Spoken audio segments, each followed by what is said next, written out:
Hello, and welcome to the ASCO Daily News Podcast. I'm Dr. Neeraj Agarwal, the Director of the Genitourinary Oncology Program and Professor of Medicine at the Huntsman Cancer Institute at the University of Utah and Editor-in-Chief of ASCO Daily News. Today, we will be discussing practice-informing abstracts and other key advances in GU oncology featured at the 2025 ASCO Genitourinary Cancer Symposium. Joining me for this discussion is Dr. Peter Hoskin, the chair of this year's ASCO GU Symposium. Dr. Hoskins is a professor in clinical oncology at the University of Manchester and honorary consultant in clinical oncology at the Christie Hospital, Manchester, and University College Hospital, London, all in the United Kingdom. Our full disclosures are available in the transcript of this episode. Peter, thank you for joining us today. Thank you so much, Neeraj. I'm very pleased to be here. The GU meeting highlighted remarkable advancements across the spectrum of GU cancers. So what stood out to you as the most exciting developments at this year's ASCO GU Symposium? Well, the theme of this year's meeting was driving innovation, improving patient care. And this reflected ASCO GU's incredible milestone in GU cancer research over the years. We were thrilled to welcome almost 6,000 attendees on this occasion from over 70 countries, and most of them were attending live and not online, although this was a hybrid meeting. Furthermore, we had more than 1,000 abstract submissions. You can imagine, therefore, it fostered excellent networking opportunities and facilitated valuable knowledge and idea exchanges amongst experts, trainees, and mentees. So, to start, I'd like to come back to you for a second, because the first day started with a focus on prostate cancer and some of the key clinical trials. And congratulations to you, Neeraj, on sharing the data from the TALAPRO-2 trial, which we were eagerly awaiting. We'd love to get your thoughts on the data that you presented. Could you tell us a bit more about that trial? Yes, Peter. It was an exciting conference overall, and thank you for your leadership of this conference. So let's talk about the TALAPRO-2 trial. First of all, I'd like to remind our audience that the combination of talazoparib plus enzalutamide was approved by the US FDA in June 2023 in patients with metastatic castrate-resistant prostate cancer harboring homologous recombination repair or HRR gene alterations. After this combination improved the primary endpoint of radiographic progression-free survival compared to enzalutamide alone in the randomized double-blind, placebo-controlled, multi-cohort phase 3 TALAPRO-2 trial. In this abstract I presented in the ASCO GU 2025, we reported the final overall survival data, which was a key alpha-protected secondary endpoint. In cohort 1, which enrolled an all-comer population of patients with mCRPC. So at a median follow-up of around 53 months, in the intention to treat population, the combination of talazoparib plus enzalutamide significantly reduced the risk of death by 20% compared to enzalutamide alone, with a median overall survival of 45.8 months, about 46 months in the experimental arm versus 37 months in the control arm, which was an active control arm of enzalutamide. This improvement was consistent in patients with HRR alterations with a hazard ratio of 0.54 and in those with non-deficient plus unknown HRR status with a hazard ratio of 0.87. In a post-hoc analysis, the hazard ratio for OS was 0.78, favoring the combination of enzalutamide plus talazoparib in those patients who did not have any HRR gene alteration in their tumor by both tissue and ctDNA testing. So consistent with primary analysis, the updated radiographic progression-free survival data also favored the experimental arm with a median rPFS of 33 months compared to 19.5 months in the control arm and a hazard ratio of 0.67 favoring the combination. We did not find any new safety signals with an extended follow-up. So the TALAPRO-2 is the first PARP inhibitor plus ARPI study to show a statistically significant and a clinically meaningful improvement in OS compared to standard of care enzalutamide as first-line treatment in patients with mCRPC unselected for HRR gene alterations. Thank you, Neeraj. That's a great summary of the data you presented, and very important data indeed. There was another abstract also featured in the same session, Abstract 20, which was the stopgap analysis entitled Which Patients with Metastatic Hormone-Sensitive Prostate Cancer Benefit More from Androgen Receptor Pathway Inhibitors. So meta-analysis of individual participant data. So Neeraj, can you tell us a little bit more about that abstract? Absolutely, would be happy to do so. So in this meta-analysis, David Fisher and colleagues pooled individual participant data from different randomized phase 3 trials in the metastatic hormone-sensitive prostate cancer or MHSPC setting to assess the potential ARPI effect modifiers and determine who benefits more from an ARPI plus ADT doublet. The primary outcome was overall survival for main effects and progression-free survival for subgroup analysis. The prostate cancer specific survival was a sensitivity outcome. The investigators pooled data from 11 ARPI trials and more than 11,000 individual patients.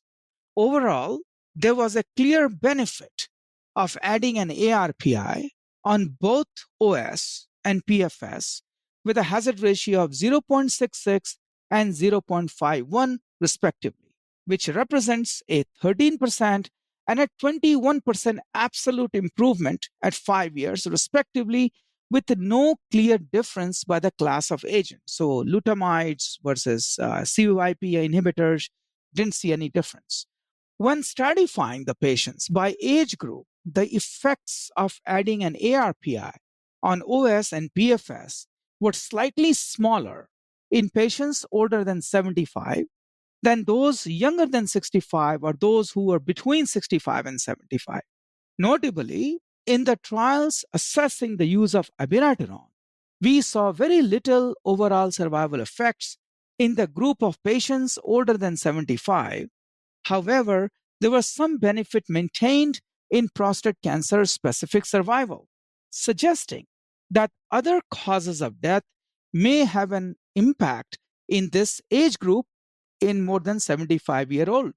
The effects of other ARPIs or lutamides, as I would call them, were similar across all three subgroups on both OS and PFS. Therefore, the majority of patients with MHSPC benefit from the addition of ARPIs, and the benefit-risk ratio of abiraterone and other amides or lutamides must be considered carefully in older patients. Thanks, Neeraj. Another great summary relevant to our day-to-day practice. Of course, there's ongoing collection of individual patient data from other key trials, which will allow robust comparison of the RP doublet with triplet therapy, including docetaxel, guiding more personalized treatment. I agree with you, Peter. We need more data to help guide personalized treatment for patients with MHSPC and potentially guide de-escalation versus escalation strategies or decisions. So now moving on to a different setting in prostate cancer, would you like to mention abstract 17 titled Overall Survival and Quality of Life with Lutetium PSMA 617 plus enzalutamide versus enzalutamide alone in poor risk metastatic castrate-resistant prostate cancer in the ENZA-P trial or ENZA-1901 trial presented by Dr. Louis Emmett? Of course I will. So ENZA-P was a multi-center, open-label, randomized phase 2 trial conducted in Australia.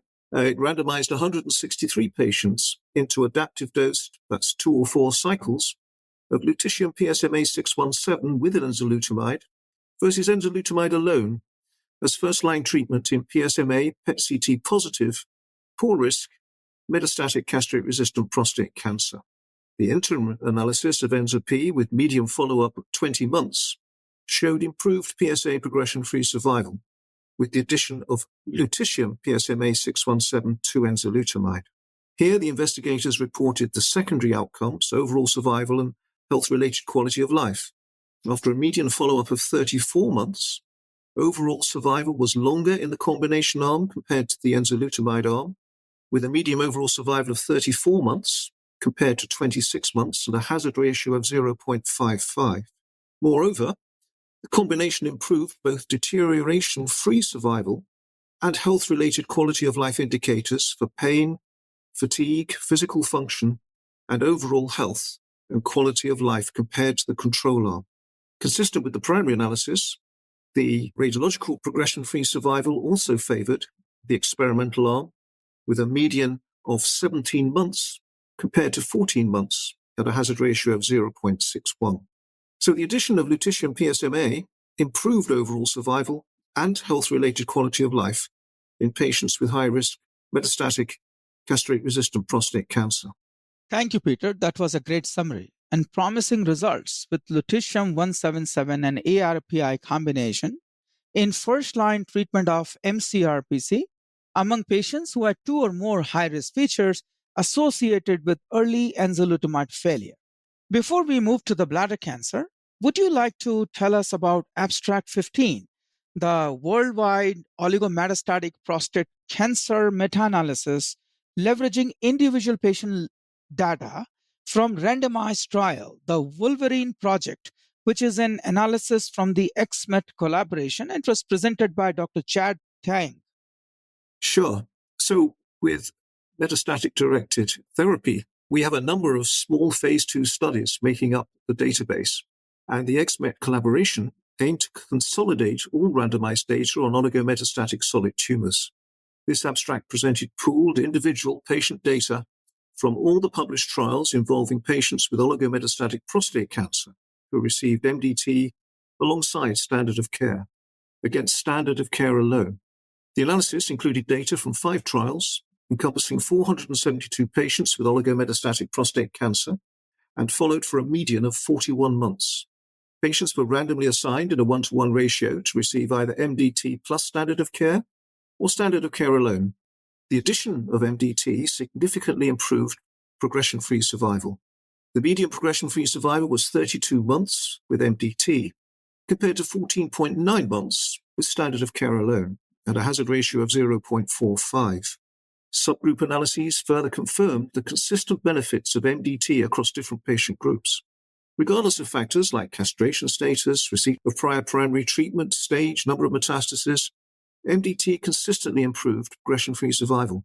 So in patients with metastatic hormone-sensitive progression prostate cancer, MDT significantly delayed the time to castrate resistance by 9 months, extending it to a median of 72 months, compared to 63 months in the standard of care group, with a hazard ratio of 0.58. In terms of overall survival, the addition of MDT improved the 48-month survival rate by 12%, with overall survival rates of 87% in the MDT plus standard of care group, compared to 75% in the standard of care alone group. Thank you, Peter. These data demonstrate that adding MDT to systemic therapy significantly improves progression-free survival, radiographic progression-free survival, and castration resistance-free survival, reinforcing its potential role in the treatment of oligometastatic prostate cancer. So let's switch gears to bladder cancer and start with the abstract 658 reporting overall survival analysis of Checkmate 274 trial. Peter, would you like to tell us about this abstract? Yes, sure, Neeraj. This was presented by Matt Milosky, and it was additional efficacy outcome, including overall survival from the Checkmate 274 trial, which you may remember evaluated adjuvant nivolumab against placebo in patients with high-risk muscle-invasive bladder cancer after radical surgery. The phase 3 trial previously demonstrated a significant improvement in disease-free survival with nivolumab, with a median follow-up of 36.1 months. Disease-free survival was longer with nivolumab compared to placebo across all patients with muscle-invasive bladder cancer, reducing the risk of disease recurrence or death by 37%. Among patients who had received prior neoadjuvant cisplatin-based chemotherapy, nivolumab reduced this risk by 42%, whilst in those who had not received chemotherapy, the risk was reduced by 31%. Overall survival also favored nivolumab over placebo, reducing the risk of death by 30% in all patients with muscle-invasive bladder cancer and by 52% in those with tumors expressing a programmed death ligand 1, PDL1, at 1% or higher. Among patients who'd received prior neoadjuvant chemotherapy, nivolumab reduced the risk of death by 26%, whilst in those who had not received chemotherapy, the risk was reduced by 33%. Alongside this, the safety profile remained consistent with previous findings. Thank you, Peter, for such a nice overview of this abstract. These results reinforce adjuvant nivolumab as a standard of care for high-risk muscle-invasive bladder cancer, offering the potential for a curative outcome for our patients. Yes, I agree, Neeraj. And perhaps you'd like to mention Abstract 659, which was from the Niagara trial, additional efficacy and safety outcomes with an exploratory analysis of the impact of pathological complete response on long-term outcomes from Niagara. Of course, Peter. So Dr. Madgalski presented additional outcomes from the phase 3 Niagara study, which evaluated perioperative durvalumab combined with neoadjuvant chemotherapy in patients with muscle-invasive bladder cancer. So the study previously demonstrated a significant improvement in event-free survival and overall survival with durvalumab compared to chemotherapy alone, with a manageable safety profile and no negative impact on the ability to undergo radical cystectomy. Among the 1,063 randomized patients, those who received durvalumab had a 33% reduction in the risk of developing distant metastasis or death, and 31% reduction in the risk of dying from bladder cancer compared to those who received chemotherapy alone. More patients who received durvalumab achieved a pathologic complete response at the time of surgery, with 37% compared to 28% in the chemotherapy alone group.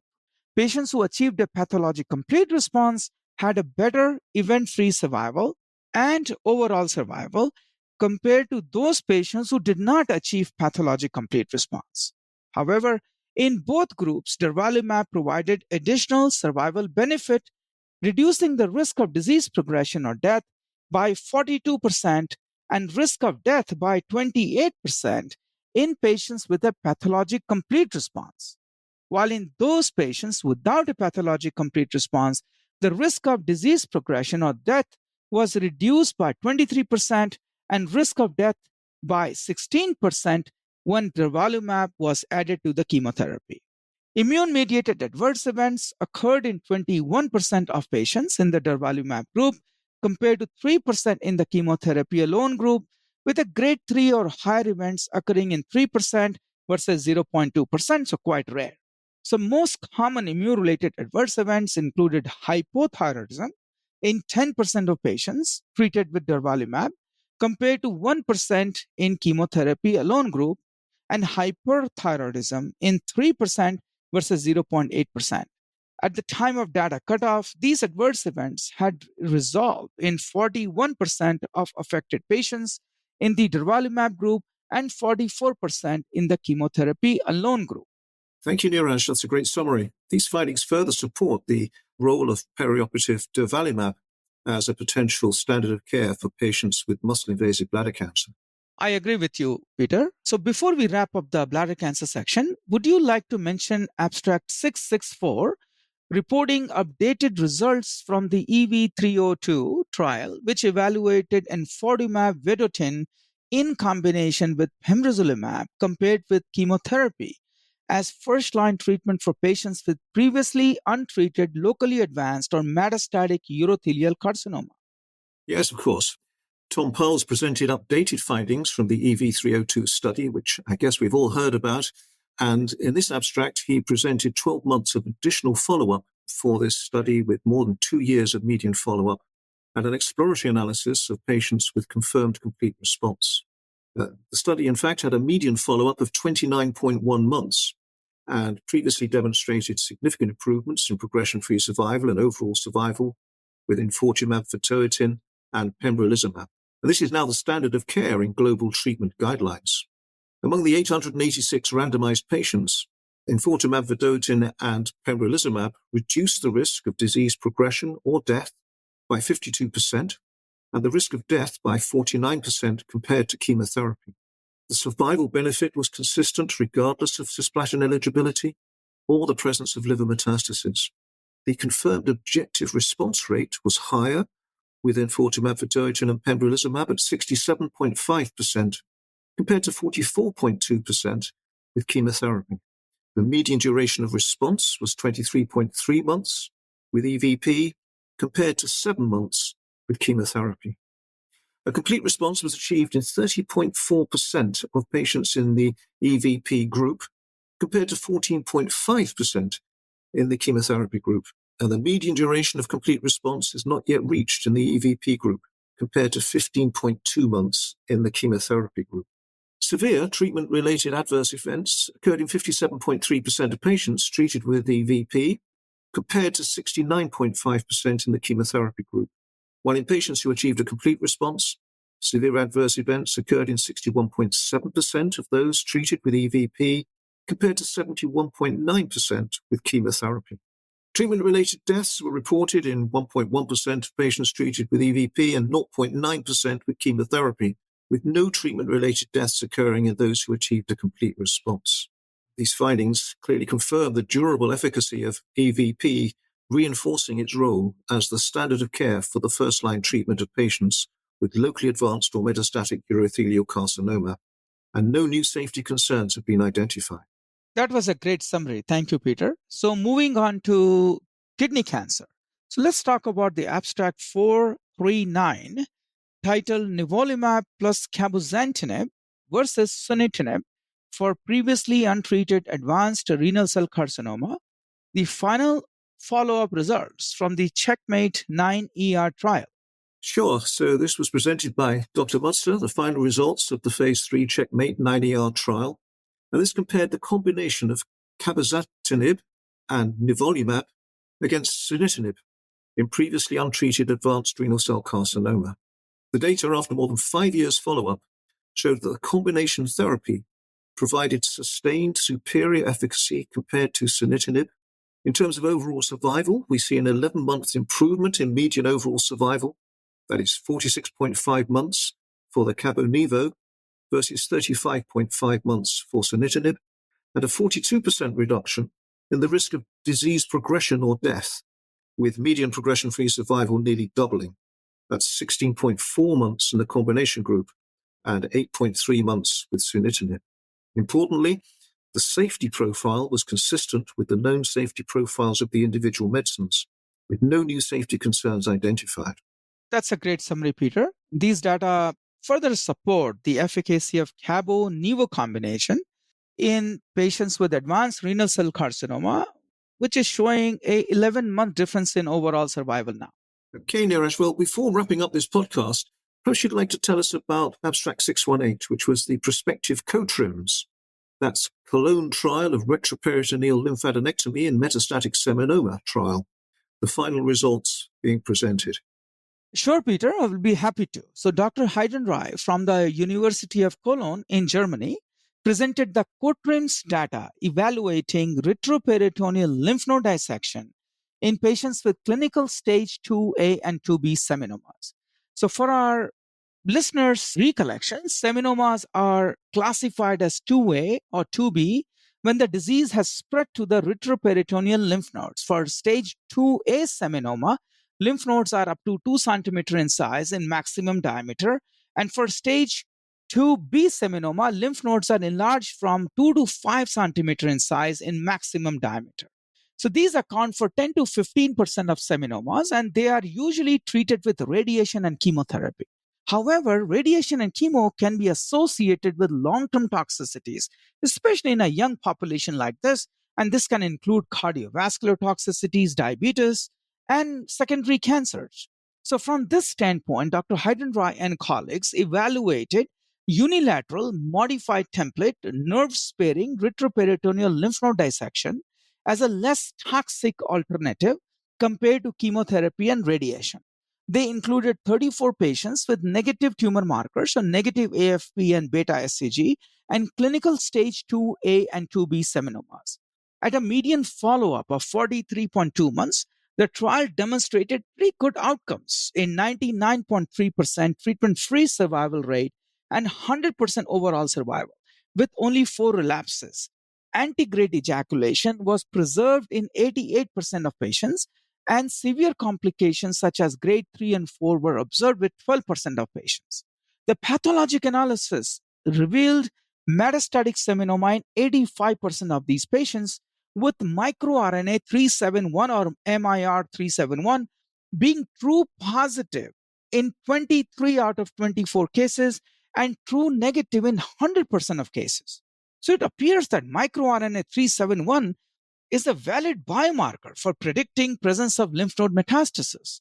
These findings highlight retroperitoneal lymph node dissection is feasible, has low morbidity and excellent oncologic outcomes, and it can allow us to avoid overtreatment in 80% of these patients and spare unnecessary chemotherapy or radiation therapy in 10 to 15% of cases with seminoma. Thank you, Neeraj. That's a great summary and important data on retroperitoneal lymphadenectomy in metastatic seminoma. I'm sure these findings will help shape clinical practice in the future. So any final remarks before we conclude today's podcast? Before wrapping up this podcast, I would like to say that we have reviewed several abstracts addressing prostate, bladder, kidney cancers, and seminomas, which are impacting our medical practices now and in the near future. And thank you, Peter, for sharing your insight today and for being here on the podcast.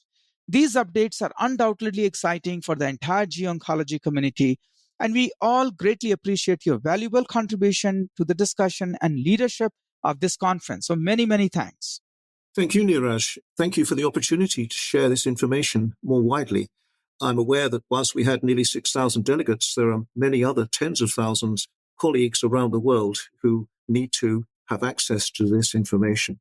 And it was a great privilege to chair this GU ASCO 2025, and I hope we had a good and informative meeting that nearly everyone I met certainly seemed to enjoy.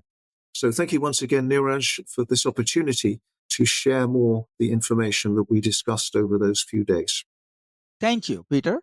And thank you to our listeners for joining us today. You will find links to the abstract discussed today on the transcript of this episode. Finally, if you value the insights that you hear on the ASCO Daily News Podcast, please take a moment to rate, review, and subscribe wherever you get your podcast. Thank you very much for your attention today.